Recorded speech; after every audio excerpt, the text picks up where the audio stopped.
Capítulo 9. El casco partido de boxeador tardó mucho tiempo en curarse. Al día siguiente de terminar las celebraciones de victoria, habían empezado la reconstrucción del molino de viento. Boxeador se negaba a tomar siquiera un día libre y, por una cuestión de honor, ocultaba su sufrimiento. De noche admitía en privado ante Trébol que el casco le molestaba mucho. Trébol se lo curaba con emplastos de hierbas que preparaba masticándolas, y tanto ella como Benjamín le pedían que trabajara menos. «Los pulmones de un caballo no son eternos», le decía.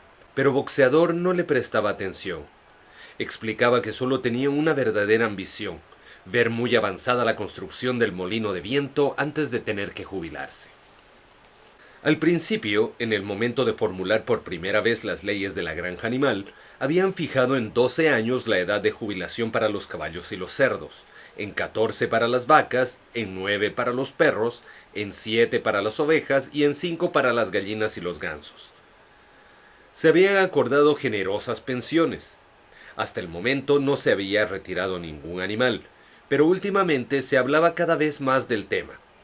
Ahora que el pequeño campo detrás de la huerta se había reservado para la cebada, corría el rumor de que se cercaría un rincón de la pradera grande para convertirlo en un sitio de pastoreo para animales jubilados. Se decía que para un caballo la pensión sería de 5 libras de maíz por día y, en invierno, 15 libras de heno, además de una zanahoria o quizá una manzana los días festivos. Boxeador cumpliría 12 años a finales del verano del año siguiente. Entretanto, la vida resultaba dura. El invierno era tan frío como el anterior y la comida aún más escasa. Redujeron de nuevo las raciones, excepto la de los cerdos y los perros. Una igualdad demasiado rígida en las raciones, explicó Chillón, habría ido en contra de los principios del animalismo. En todo caso, no tenía ninguna dificultad para demostrar a los otros animales que en realidad, a pesar de las apariencias, no carecían de alimentos. Por el momento había sido necesario, sin duda, reajustar las raciones. Chillón siempre hablaba de reajuste, nunca de reducción. Pero en comparación con los tiempos de Jones, la mejoría era enorme. Leyendo las cifras con voz aguda y rápida, les demostró detalladamente que tenían más avena, más heno, más nabos que en tiempo de Jones, que trabajaban menos horas, que el agua era de mejor calidad, que vivían más tiempo, que una mayor proporción de sus crías sobrevivían a la infancia, que tenían más paja en los establos y sufrían menos las pulgas. Los animales creyeron todo al pie de la letra. A decir verdad, Jones y todo lo que él representaba casi se les había borrado de la memoria. Sabían que la vida ahora era dura y ajustada, que a menudo pasaban hambre y frío y que por lo general trabajaban todo el tiempo que no dormían. Pero en otras épocas seguramente había sido peor. Era lo que les gustaba creer. Además, antes habían sido esclavos y ahora eran libres.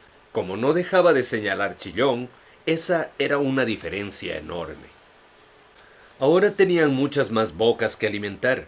En el otoño las 4 cerdas habían parido casi al mismo tiempo y había en total 31 cerditos. Los cerditos tenían la piel manchada, y como Napoleón era el único berraco de la granja, no costaba adivinar quién era el padre. Se anunció que más adelante, cuando compraran ladrillos y madera, se construiría un aula en el jardín. Por el momento, los cerditos recibían clases del propio Napoleón en la cocina. Hacían ejercicio en el jardín y se les recomendaba no jugar con otros animales jóvenes. También por esa época se estableció como regla que cuando un cerdo y cualquier otro animal se encontraran en el camino, el otro animal debería apartarse, y también que todos los cerdos, sin distinción de rango, tendrían el privilegio de llevar cintas verdes en el rabo los domingos. La granja había tenido un año bastante exitoso, pero todavía estaba escasa de dinero. Faltaba comprar los ladrillos, la arena y la cal para el aula, y también habría que empezar a ahorrar de nuevo para la maquinaria del molino de viento. Después estaban las lámparas de aceite y las velas para la casa, azúcar para la mesa de Napoleón. Prohibió eso a los demás cerdos, alegando que los hacía engordar. Y otras cosas necesarias como herramientas, clavos, hilo, carbón, alambre, hierro viejo y galletas para perros.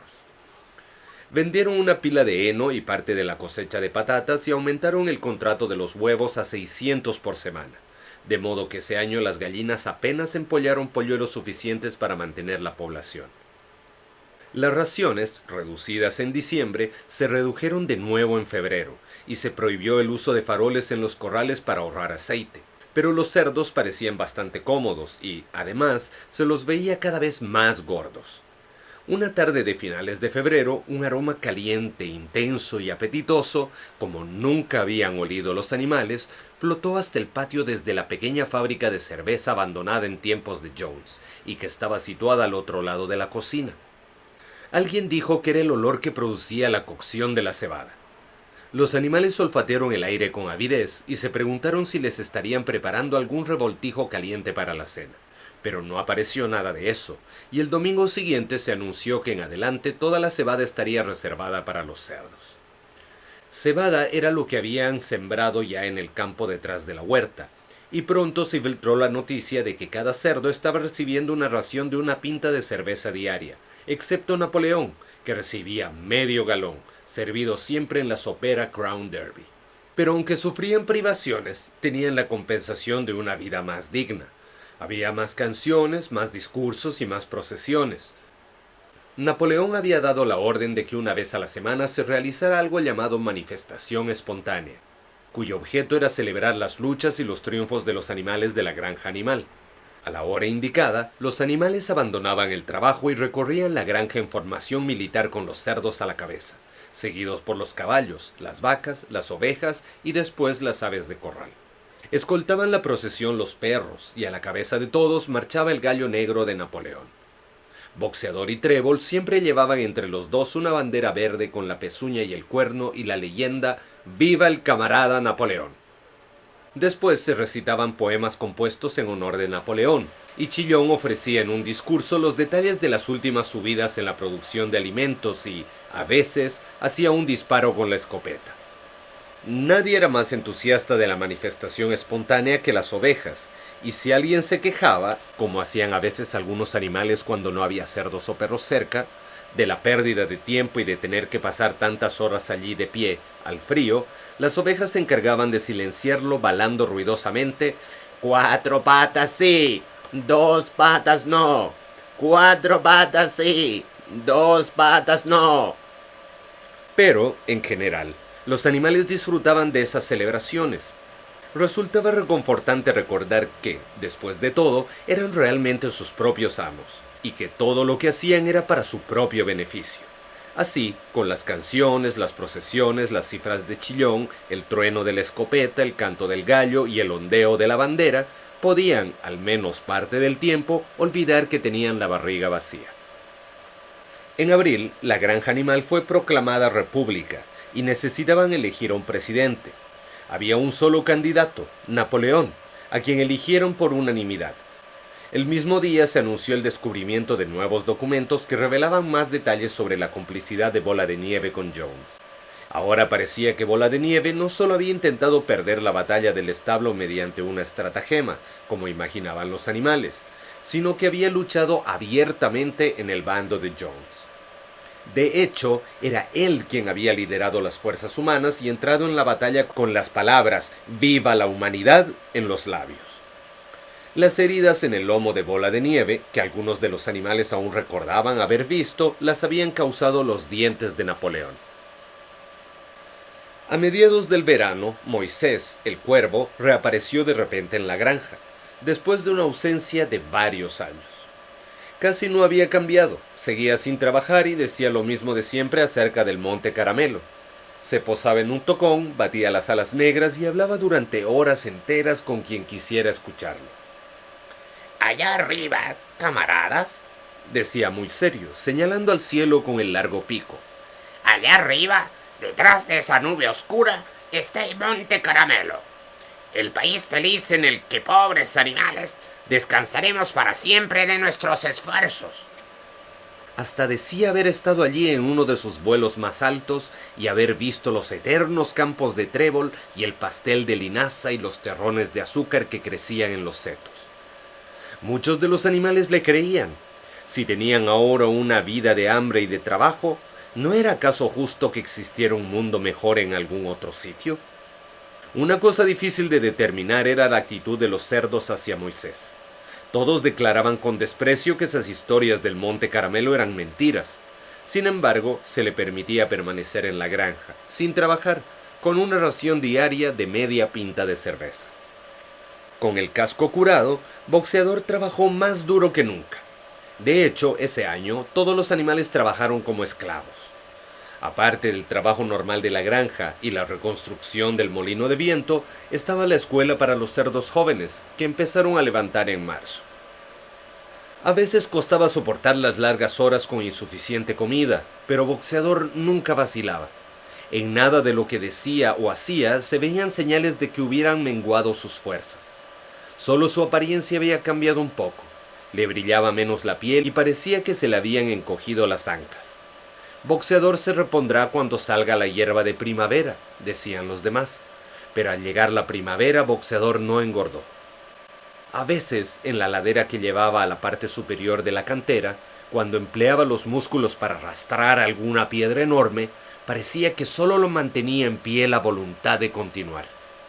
A veces parecía formar con los labios las palabras «trabajaré más duro», pero había perdido la voz. Trébol y Benjamín le pidieron de nuevo que cuidara su salud, pero Boxeador no les hizo caso. Se acercaba su cumpleaños número 12. No le importaba lo que pudiera pasar si lograba acumular una buena reserva de piedras antes de jubilarse.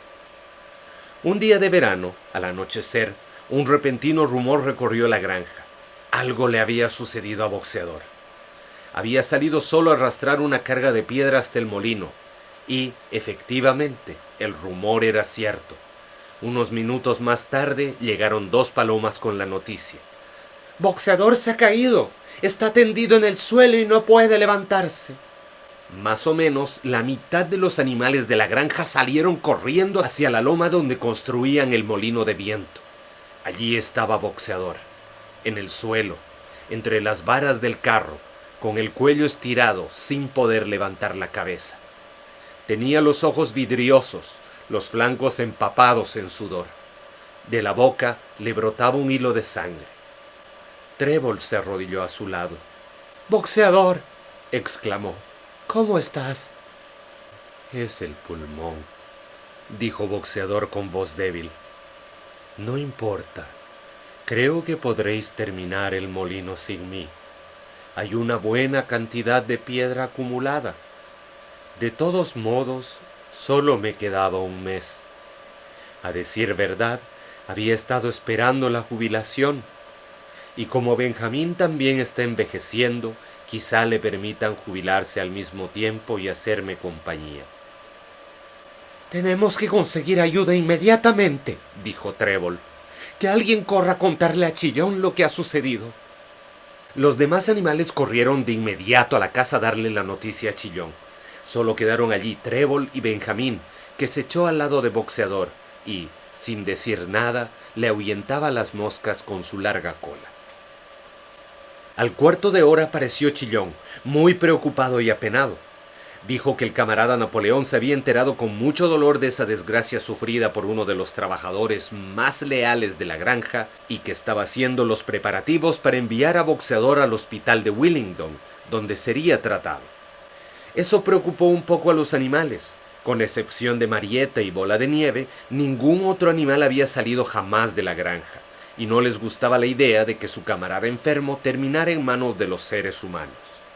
Sin embargo, Chillón los convenció con facilidad de que el veterinario de Willingdon trataría a Boxeador de una manera más satisfactoria que si lo dejaban en la granja.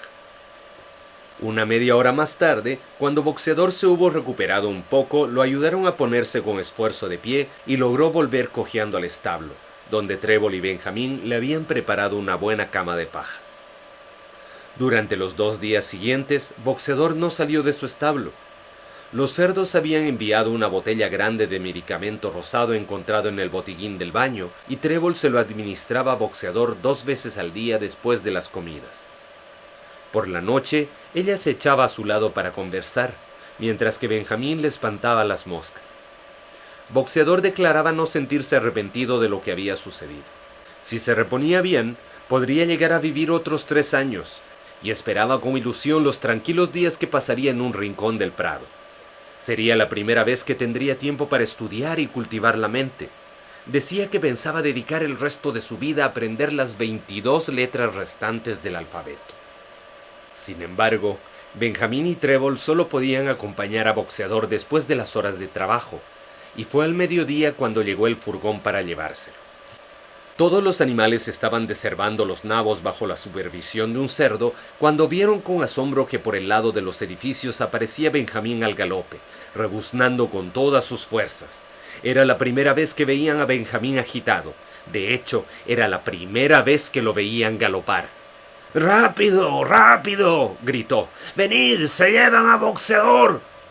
Sin esperar órdenes del cerdo, los animales interrumpieron lo que estaban haciendo y echaron a correr hacia los edificios de la granja. Efectivamente, en el patio había un furgón grande, cerrado, tirado por 2 caballos, con un letrero en el costado y un hombre de aspecto taimado, con bombín, sentado en el pescante. Y el establo de Boxeador estaba vacío.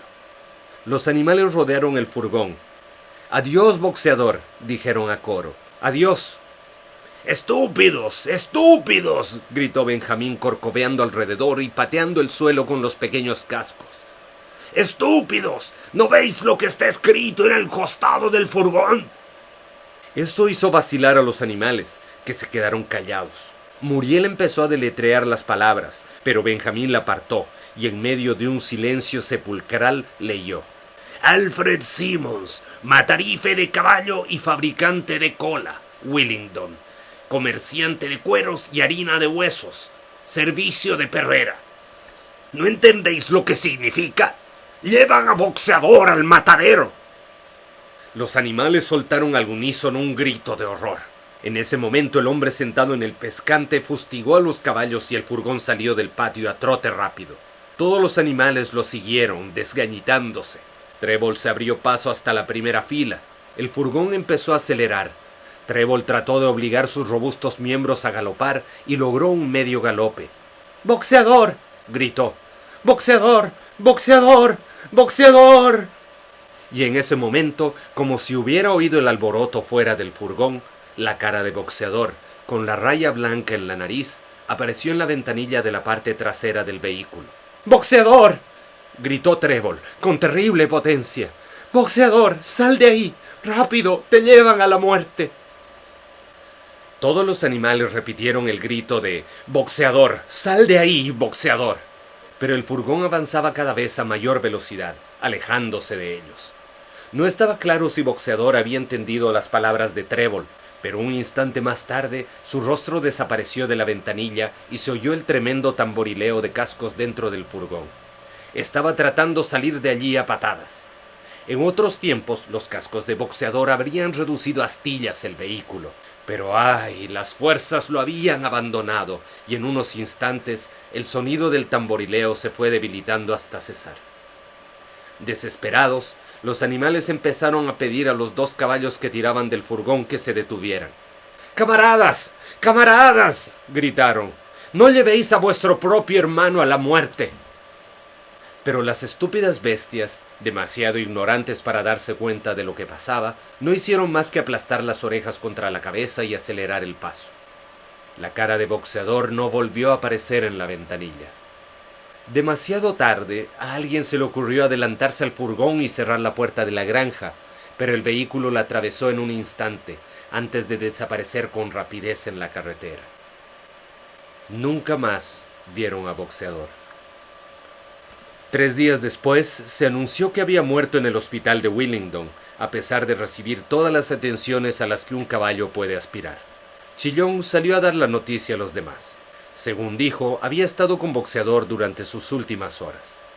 «Fue la escena más conmovedora que he visto jamás», dijo Chillón, levantando la pezuña y enjugándose una lágrima. «Estuve a su lado en el último momento, y al final, casi demasiado débil para hablar, me susurró al oído que solo una cosa le producía dolor: tener que dejarnos antes de terminar el molino. «Adelante, camaradas», musitó. «Adelante en nombre de la rebelión. ¡Viva la granja animal! ¡Viva el camarada Napoleón! Napoleón siempre tiene la razón. Esas fueron sus últimas palabras, camaradas». De repente, la actitud de Chillón cambió. Calló un instante y antes de continuar sus ojillos lanzaron miradas de desconfianza a un lado y a otro. Estaba enterado, dijo, de que había circulado un estúpido y malvado rumor en el momento del traslado de Boxeador. Algunos animales habían notado que en el furgón que llevaba Boxeador había un letrero que decía Matarife de caballos, y habían llegado a la conclusión de que mandaban a Boxeador al matadero. Casi resulta increíble, Dijo Chillón. que algún animal pudiera ser tan estúpido. ¿Es que no conocéis? Gritó indignado, moviendo la cola y balanceándose. ¿Es que no conocéis a vuestro querido líder, el camarada Napoleón? Había una explicación muy sencilla. El furgón, antes propiedad del Matarife, había sido comprado por el veterinario, que aún no había cambiado el letrero. Así surgió el error. Esa noticia alivió mucho a los animales, y cuando Chillón dio más detalles de la agonía de Boxeador, de la admirable atención que había recibido y de los caros medicamentos que Napoleón había pagado sin pensar en el costo, desaparecieron sus últimas dudas, y la idea de que al menos había muerto contento atenuó el dolor que sentían por la desaparición del camarada. El propio Napoleón asistió a la reunión del siguiente domingo por la mañana y pronunció un breve discurso en homenaje a Boxeador. Explicó que no habían podido traer los restos de su llorado camarada para enterrarlos en la granja, pero había ordenado que se preparara una gran corona con laureles del jardín y se colocara sobre la tumba del caballo. Y los cerdos tenían previsto celebrar en unos días un banquete conmemorativo en honor de Boxeador. Napoleón terminó el discurso recordando las dos máximas favoritas de Boxeador: trabajaré más duro y el camarada Napoleón siempre tiene razón. Máximas que, dijo, todo animal haría bien en adoptar como propias. El día fijado para el banquete llegó desde Willingdon un vehículo de reparto que dejó en la casa una gran caja de madera.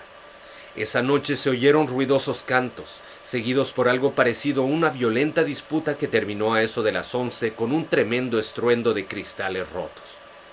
Nadie se movió allí adentro hasta el mediodía siguiente, y se rumoreaba que de algún lado los cerdos habían sacado el dinero para comprarse otra caja de whisky.